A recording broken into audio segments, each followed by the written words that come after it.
Hey guys, it's Lane with Tim's Nation coming to you today to talk a little bit about the Forge World updates. I don't know if we can call them updates. Talk about the Forge World culling, whatever you want to call it. I'm a little disappointed. Obviously, I've got a bunch of Forge World stuff for my Space Marines, for my Death Watch. I just added it all up. It's about 1,600 points painted, plus I have another Leviathan that I haven't painted yet, and it probably will not in the future. But really, I'm sad to see these things go, but honestly, I understand for the purpose of balancing things and making things a little easier to balance. I can understand that. I just checked the Space Marine Codex. There are 98 data sheets in there, in the Space Marine Codex proper. That doesn't even count, Desolation Marines and the Brutalis Dreadnought, or the new Space Marine units we're going to be getting in 10th edition. We have a lot to choose from. If you were relying 100% on Forge World to make your army tick, I know it can be a little frustrating. I use the Volkite Contemptor Dreads in my Death Watch quite a bit, just because when they roll a 6 to wound, they pop off some mortals, and Death Watch once per turn I can get them to reroll all their wounds, which is super strong. Not once per turn, once per battle round. So I am sad to see them go. Not gonna lie, but I do want to put some counterpoint on that as well. As far as balance purposes, I feel like the way that 3D printing has accelerated in the last couple of years, if there's a stray Forge World unit that is a little overtuned, that's a little overpowerful, it would be way too easy for us to discover that, and then 2 weeks later, every Marine player is running 3 of them in their list because they just cranked them out from the 3D printers. Cranked them out and primed them and threw a little dry brush on there, and hey, it's battle ready. Now, I don't have anything against 3D printing in itself. As far as balancing the Space Marines who have, like we said, basically 100 different data sheets in their basic codex, plus 20, 30, 40 more in Forge World, it can be a bit of a challenge. I would have preferred, if they were going to call so many things, maybe keep a couple of the more common ones, maybe keep the Contemptors, maybe keep the Leviathans, the things that we see on the table more often. Especially, and this is a big pain point here, the fact that they released plastic kits in the last year or so for the Leviathan and for a lot of these Forge World tanks that were used to only be available in resin. Now you can buy them in just regular hobby stores.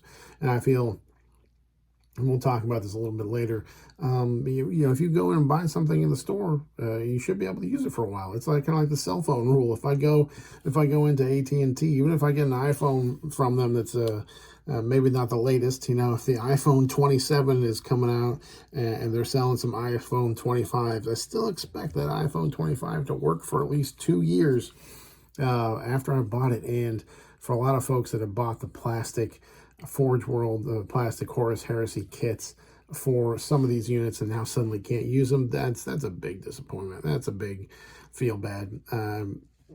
Unfortunately, there's not really anything we can do about it other than the fact that we got to keep in mind that these are only being taken out of competitive play at GW sanctioned events, GW's official events. They'll still have match play rules, although they won't be updated with balanced data slates and that sort of thing. But you can still play with your toys. GW can't stop you. You still have them. You can still use them. It was interesting. I spoke, I was chatting with some of the guys I play with locally here and mentioned that Fabricators Forge, a place I had gone and played at a couple events, they ran an event a month or so ago that they called the Kool-Aid Man event. It was a 3-round RTT. It was a 40K tournament, 2,000 point armies. They called it Kool-Aid Man because they gave basically all vehicles and monsters the ability to move through breachable terrain the same way infantry do. So just like the Kool-Aid Man bursting through the wall, dreadnoughts, carnifexes, all manner of monsters and robots would be smashing their way through walls, charging through walls. You know what? GW's stormtroopers didn't show up there and shut them down. They didn't send the Pinkertons to take them out of business. Basically, they ran a tournament. They used the variations of GW's rules. Everybody had a great time. I didn't get to go, but there were a lot of posting on Facebook and people saying that they had a great time. It was a whole lot of fun. So it's important to keep in mind that you can still play with these in your local games. If you can still run your own local tournament that allows Forge World units in it. And I was surprised because I mentioned the Fabricators Forge store running their event, the Kool-Aid Man event, and then just a little while later I saw that they posted on Facebook that they will be continuing to have Forge World units in their competitive events. I think part of that is that they were selling those plastic Horus Heresy kits for Contemptors and Leviathans and the tanks. And, the people buying them had the expectation that they'd be able to use them in 40K. And so there is part of that obligation, that sense of obligation on the part of hobby stores, retailers that were selling these, that they expect that their customers to be able to use them, not just for a few months, but for at least several years. So I think even though GW is not going to be allowing them at their events, I've only ever played at one official GW event. How many of you played at? Your local store is going to have the right to run any kind of event or with any kind of silly set of rules they want to, so they can include Forge World. They can say no Forge World per GW's rules. They can say they're running a tournament with only Forge World models. Whatever you want to do. They can play however they want to play. But yeah, you can still play them in your own games. You can still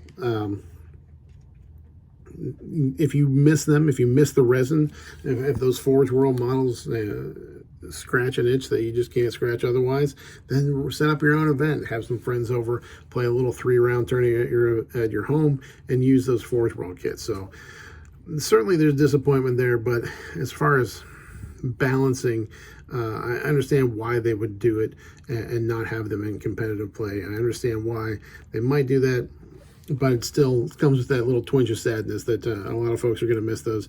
I put all my my Forge World units on the table and took a picture of them. I've got right now about 1,600 points painted, plus another Leviathan that's not painted, so over 1,800 points. A Leviathan, a Sakaran Arcus, Scorpius Whirlwind, 3 Volkite Contemptors, a quad las cannon Contemptor, and some of the rapier weapons platforms. All of those guys not going to be used officially in GW events, but I'm sure they'll get to see the table again sometime soon. And maybe here on the channel we'll throw them on. Maybe we'll have an all Forge World game at some point. But again, it's important just keeping an open mind that there's still, Space Marines still have 100 different data sheets to choose from, and they're going to be getting some new ones in the new edition. And I think it was smart for them to keep the Custodes and the Imperial Knights and Chaos Knights ones, especially because those two armies have so few data sheets. When it comes to balancing, it's easier to do that. They have so few plastic kits that the Forge World line really broadens them, and it makes sense in the lore and the fluff as well. But yeah, those are just my initial thoughts.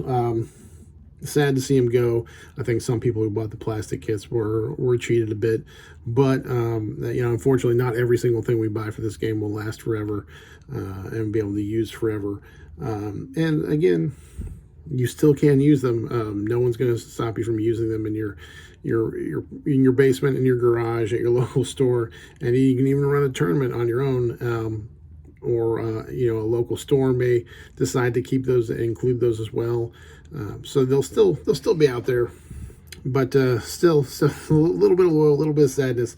All right, guys. We'll see you soon. We'll get out with another battle report here in the next week or two. But I'll talk to you guys later. Have a good one.